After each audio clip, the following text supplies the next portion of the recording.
10 million. That is the number of illegal border crossings recorded under the Biden administration. A number so staggering it shattered every record in American history.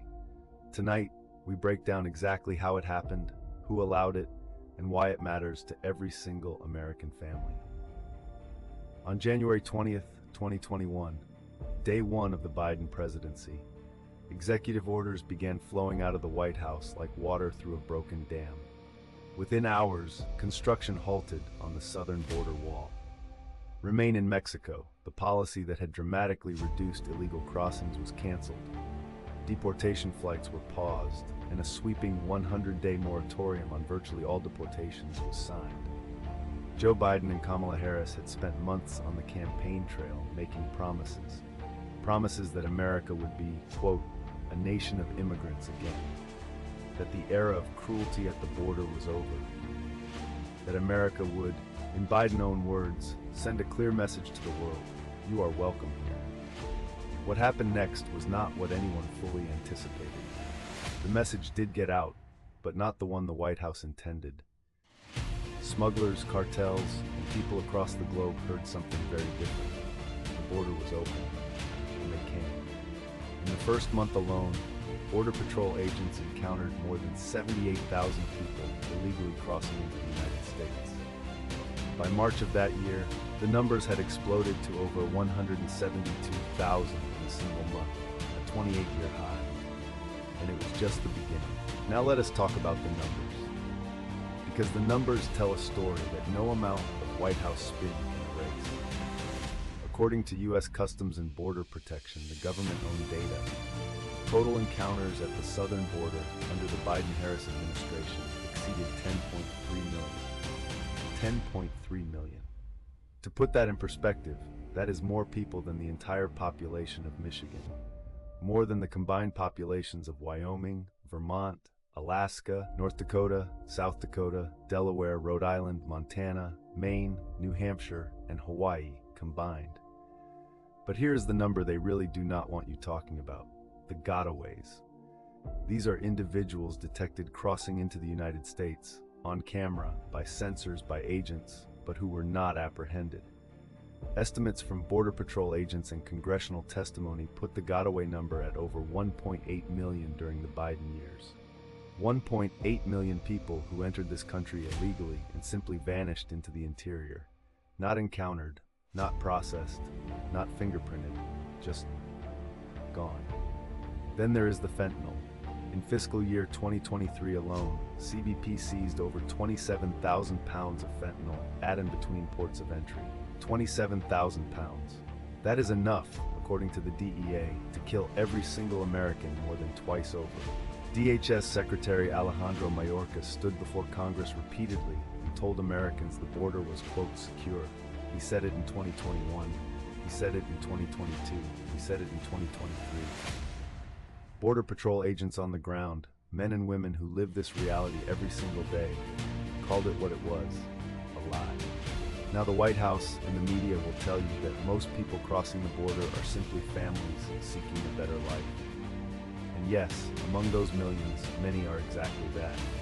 But America First Daily is committed to giving you the full picture, not the curated one. According to CBP data, over 169 individuals on the FBI terror watch list were encountered at the southern border during the Biden years.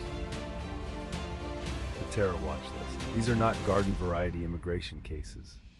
These are individuals flagged by our own intelligence community as potential national security threats.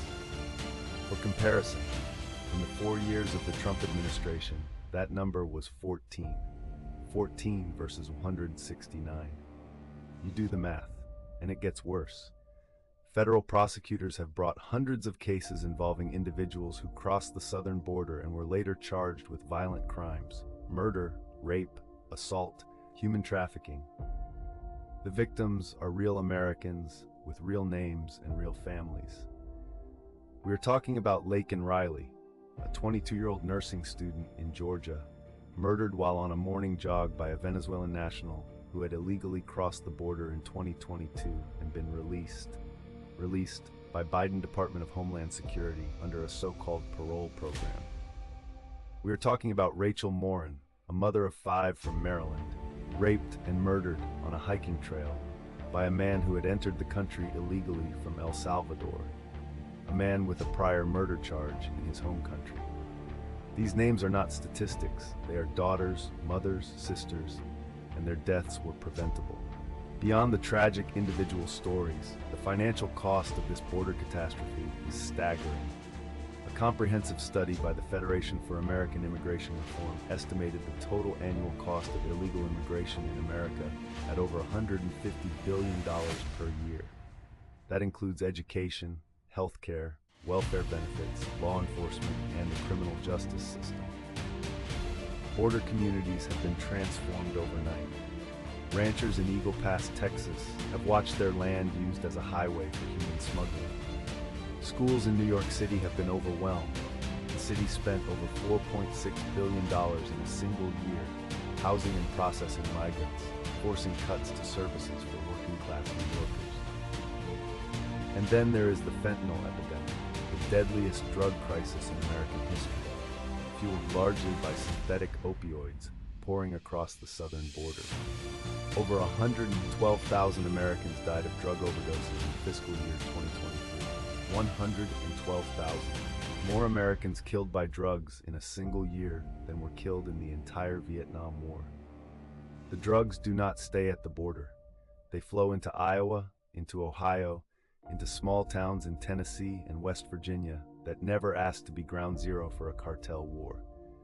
They kill teenagers. They kill veterans. They kill people, parents and children and spouses.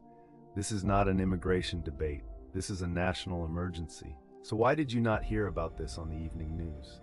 Why for 3 years did the mainstream media largely ignore the worst border crisis in American history? Because the mainstream media made a choice to protect the political narrative rather than report the truth. When the number of border encounters hit records, the media reported on the humanitarian crisis, focusing exclusively on migrant stories while ignoring the stories of angel families and devastated border communities. When DHS Secretary Mayorkas was impeached by the House of Representatives, only the second cabinet secretary in American history to be impeached, many major networks gave it less coverage than a celebrity divorce. America First Daily exists because there is a gap between what is happening and what you are being told. We fill that gap every single day. Today, under President Donald Trump, the border is being secured, the wall is being built, deportations are happening at record pace, the cartels are on notice, and America is fighting back. But the work is not done. The fight continues, and you need to stay informed. If this video gave you the truth you were not getting anywhere else, hit subscribe right now, because every single day, America First Daily brings you the stories the media will not tell. Told straight, told honestly, told the American way. For America First Daily, stay informed, stay vigilant, and God bless the United States of America.